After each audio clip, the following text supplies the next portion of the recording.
what's up guys? So we're just gonna pick off where we left off a few weeks ago. We're currently demoing in our Bucktown office right now. Today we wanna talk about kind of what the cost is with building out an office, at least from the way we do things. And obviously design is a big part of what we do. So we'll break down kind of different categories that we work with, what we typically pay around, and then total build out costs so people can have a better idea what to expect. After that, we'll probably break down an idea of what we project the office can do, which I'm sure a lot of people are curious about. So the first thing we're gonna talk about is construction. That's the most major category because that's where the most dollar amount goes to. This is very city, regional dependent. In the city of Chicago, for the kind of design that we wanna do when you're dealing with non-union labor, you're gonna go in the ballpark of anywhere between $150 to $250 a square foot. It's a very big range, even sometimes up to 300 square foot.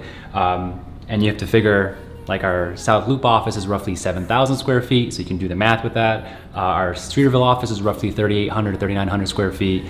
Do the math on that as well. And that office actually had union labor, which is usually 20 or 30% more. What we want to do is, because we went ahead and hired a design studio that takes care of project management, they take care of engineering, which is what this MEP is, and architecture. We made it their task to save money on the construction, and we wanted to go ballpark of 150 to 170.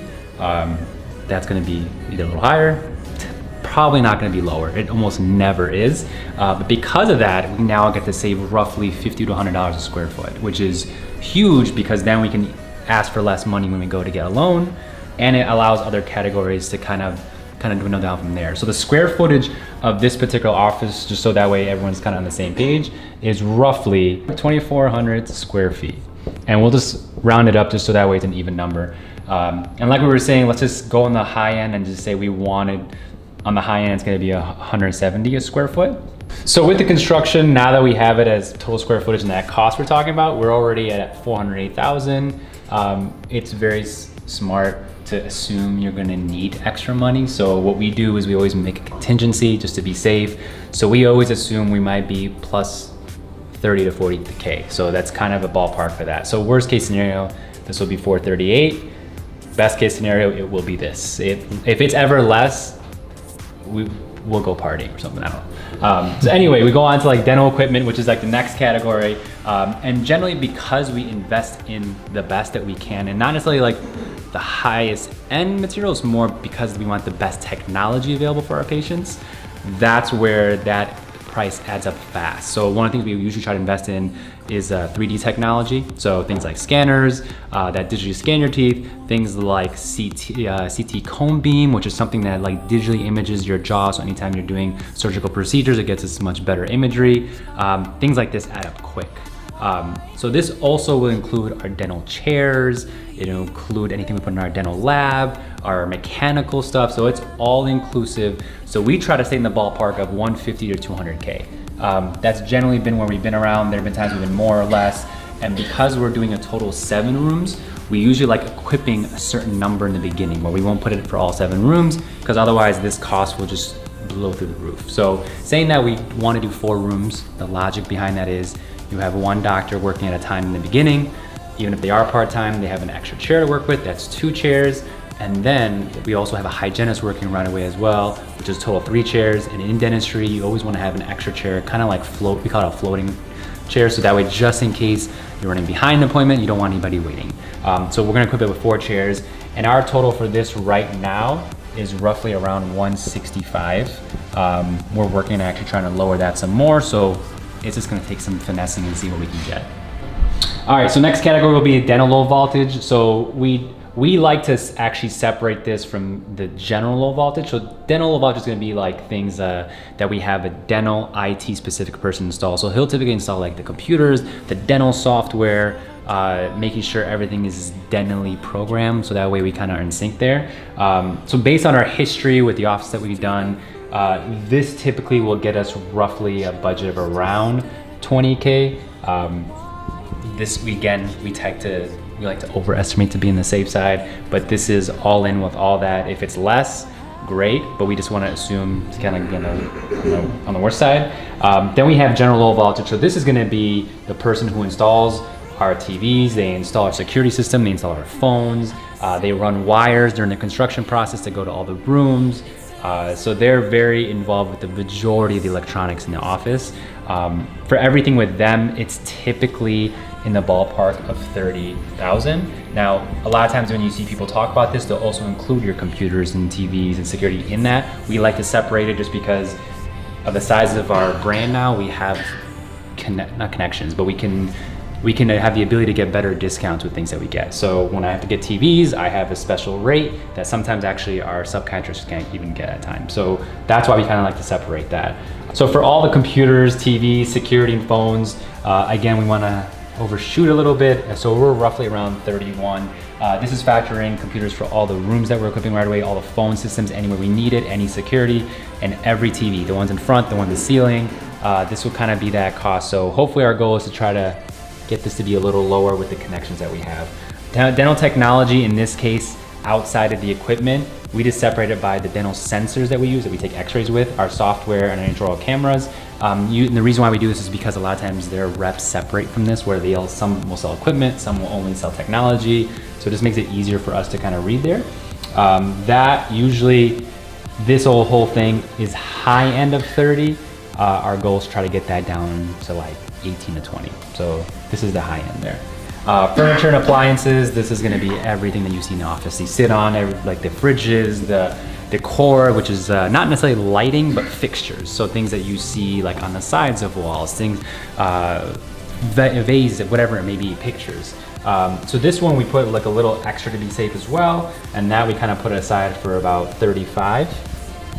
And again, I know some of these numbers are very high. We know, we just love overestimating, just to be on the safe side.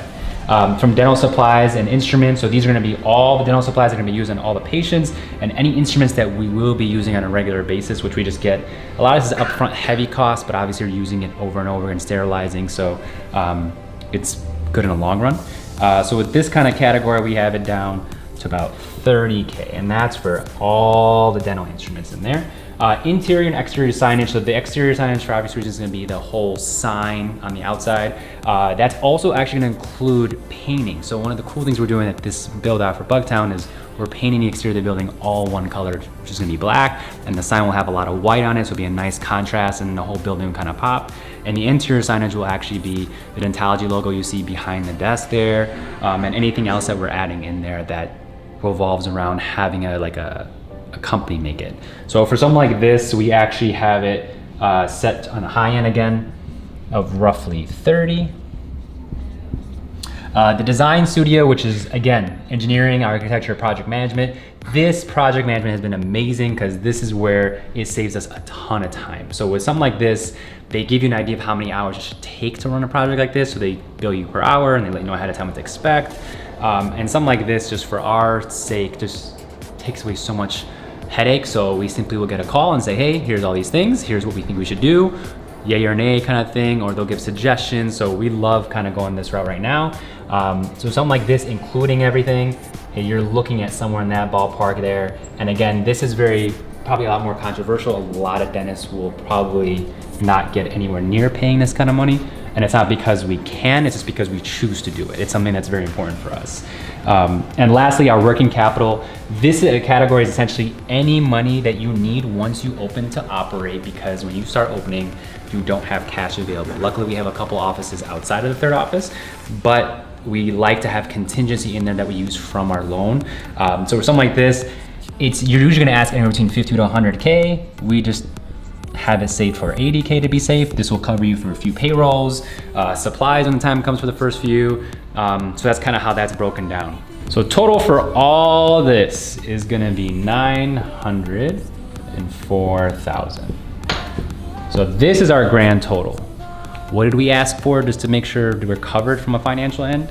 We actually asked for 915,000. So, and again, we did below some categories. The nice thing is when we ask for money, we can always take out less. Therefore, you're not having to get the interest payment on it in the end. So for us, we know it's all market dependent, it's brand dependent. So for us, this is very important that we stick to these, just because to get the look that Dentology has, the brand that we have, it requires money. And it requires us to invest from the get-go. All our financing is secured in a 10-year note, meaning that over 10 years we pay it off. We try to avoid anything longer than that. So I feel like a lot of the areas that people are going to try and trim the fat a little bit, a lot of times will be low voltage. They may even trim the fat on some dental equipment, whether it's cone beam, CT, or the digital scanning. These are areas that aren't absolutely a necessity. You can do dentistry without those things, but in the city, there's an expectation of technology, and there's an expectation of the experience. So, and especially at our offices, as far as the design team and the project management, a lot of people will skimp on that because yes, it costs money, but for us, time is money and predictability is important. And also we want to build that relationship that allows us to reciprocate the same type of product every single time we do it. And knowing that we're going to do more of them. As far as signage, 30,000 is probably the highest most people will spend on signage, but that's what we found really attracts a lot of attention, and people often bring that up, that we have a 60-foot sign outside the door, and so that really provides a lot of wow factor. For us, that is super important because that's the first impression they see. I think there's a lot of different philosophies of thought on how to build a practice, right? And I think sometimes people will look at these numbers and be like, oh my god, you guys are spending way too much money on these certain things. And this is just from our knowledge of how we built the last two practices. And I think for us, the most interesting part about the third practice for us is that we're trying to build a model of our next 5, 10, 15, 20 practices that we build. I think it's been very challenging in our first two locations because we built these humongous offices. And the great thing about building big locations in the city is that you have a lot of room to grow. The bad thing is it costs a lot of money, right? So when you're trying to grow quickly, taking on a lot of debt sometimes can slow you down.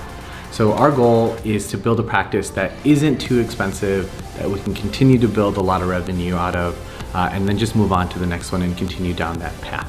And I think that's what's interesting for us, is that as we build out these costs and we try to get really close to them, we want to keep doing this. So next year we want to build another one or build a couple more next year. And I think that's going to be interesting for us to see how it all plays out. I think in a further video, we're going to start talking more about, okay, so now we have this cost of about $900,000 to put a practice up. How does that break down into a loan? One, so what is your monthly payment, and what is our expected revenue, our production, how much money are we paying our staff, what does it actually cost to operate a startup practice? And I think that's what a lot of people don't know, and we hope that we can kind of shine some light on that to say, okay, this is how we do it, and this is where we expect to be profitable. And I think that's going to be really helpful for a lot of people. So I know this episode's a little dense and maybe not as fun, but I think it's a lot of valuable information, and we want to just throw it out there for everyone to see.